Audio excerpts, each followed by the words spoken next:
والناصر المعين. أما بعد فأعوذ بالله من الشيطان الرجيم. محمد وآل محمد صلوات.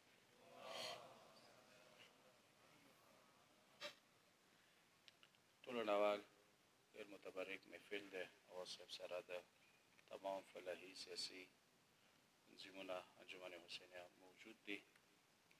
یقینا یو مستحسن قدم واخیستلی شولو. دې حوالې سره کار سره دوی ټیم د خراج تحسین لایق دي، خصوصا هغه ډونرز چې موږ دغې علاقې باندې هغوی نظیر دی. که څومره هغوی تعریف وشي دا کم دی، خو صرف دا دی چې موږ په دعا ورته وکړو چې خدایه غازي عباس نه خدای د خپلې برخې نصیب وګرځولی کړي، دوی ته خدای نوره د عزت زندګي نصیب وګرځولی کړي، د دوی دین دوګنې راچوګنې پروردګاره ټولې کامیابۍ ته عطا وګرځولی کړي. او بیا دغې جامې باندې چې تاسې وکیان شرکت ورسره وکړو. زه یو روایت ذکر کوم، زیات وخت نه خلام.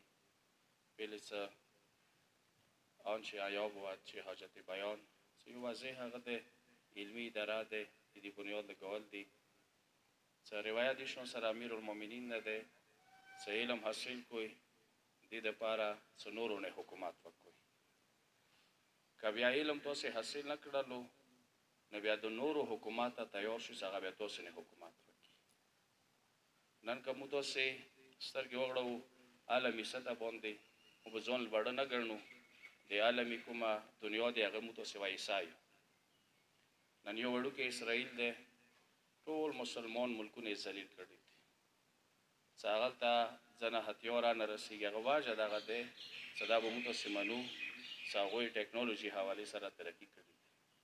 خو څه طریقې سره کړي، خو بهرحال هغه ټکنالوژي هغه علم زرعي سره خپل اسرائیل یاسف کړي دي، خو هغه غزه یې وکړه میلیامیټ کړله. خو بهرحال دا ایران و چې هغه دغه علم بنیاد باندې هغه زوردار چپېړه ویر کړله. ویلي قرآن آیات دی، چندینې ختم کوم، لن یجعل الله للکافرین علی المؤمنین سبیلا. خدای کفارو ته دا حق نه دی ویر کړی چې هغه مسلمانو نه حکومت وکړي. دغه باقاعده د قرآن مجید دی چې حق کافر نه لري چې مسلمان نه حکومت وکړي، حق مسلمان لري چې هغه کافر نشي وکړي حکومت وکړي.